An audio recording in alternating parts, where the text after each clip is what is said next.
6 күндөн бери кыргыз-казак чек арасындагы өткөрмө бекеттеринде адамдар менен жүк ташуучу жана жеңил унаалардын тыгыны пайда болду. Коңшу өлкөдө соода сатык менен алектенип жүргөн жарандар текшерүүдөн улам базарларга чыгууга мүмкүнчүлүк болбой жатканын социалдык тармактарда айтып чыгышты. Алардын айтымында курулуш тармагында иштегендерди Казакстандын миграция кызматкерлери иш учурунда кармап кетүүдө. Ал эми жашылча жемиштерди дүңүнөн экспорт кылып, казак тарапка өтүп бараткан соодагерлердин товарлары бузулуп кетүү коркунчун жаратууда.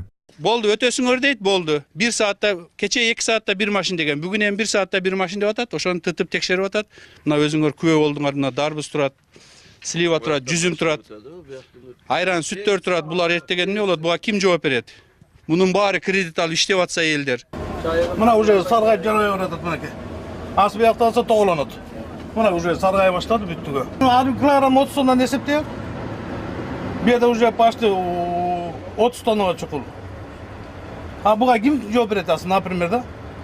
Бул асы границаны эч ким билбейт, качан ачыларын. Чек арадагы күтүүсүз көзөмөлдөн улам жапа чеккен жарандар эми өткөрмө бекет маселесин кечиктирилгис мөөнөттө чечип берүү талабын коюп жатышат. Бир жума мурда Казакстан тарап пландуу текшерүүдө өздөгөн жүйө менен чек арадан өтүүнү эскертүүсүз кат алданткан. Анын айынан бир канча карапайым жарандардын товарларын өткөрө албай жатышы өлкөдөгү ишкерлерди чоң чыгашага алып келип жатканын серепчилер билдиришет.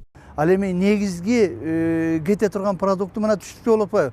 Кудай жалга Өзбекстан чек арасын ачкандан бери биздин бир топ азык катары Өзбекстанга өтүп атат.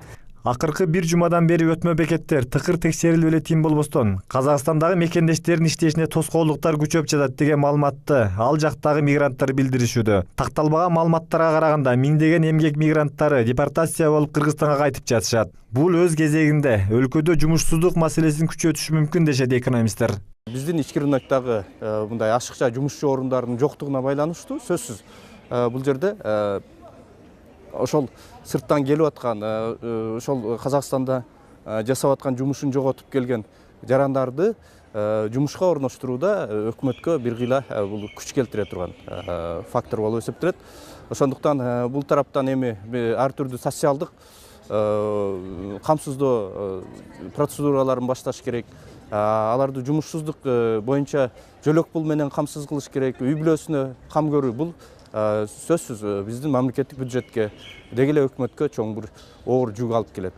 Буга чейин да чек арадан өткөрүү эскертүүсүз ката алдашканын сынга алып келген өлкө башчысы Алмазбек Атамбаев кече шайлоо күнү журналисттерге маалымат жыйын өткөрүп жатып, Казакстан тарап чек араны шайлоого байланыштуу жапкан болсо, анда шайлоо бүткөндөн кийин ачылышы керек деп билдирди. Эгерде чек арадан өтүү жөнөкөйлөбөсө, анда ЭАЭПтин чукул жыйынын чакырууну талап кыларын жарыялап, жыйында да бул маселе чечилбесе, биз ЭАЭПтин курамынан чыгабыз деген оюн билдирди. Мына жылдын жыйынтыгы келатат, жылдын жыйынтыгында мына ВВПбыз өстү деп атабыз. Ошондон алган алгачкы жемиштерди жебестен биз Евразиядан чыгып кете турган болсок, кыргыз экономикасы ансыз дагы таңкыс болуп турган бюджетти толтура албай калабыз. Ал эми шайлоодон утуп чыккан талапкер Сооронбай Жээнбеков чек ара маселесин урматсыз мамиленин негизинде чечсе болот деп ишенет. Серепчилер болсо Жээнбековдун казак лидерлери менен мунасага барып, көйгөйдү чече алса, анда анын шайлоодон кийинки биринчи кадамы болоорун айтышат.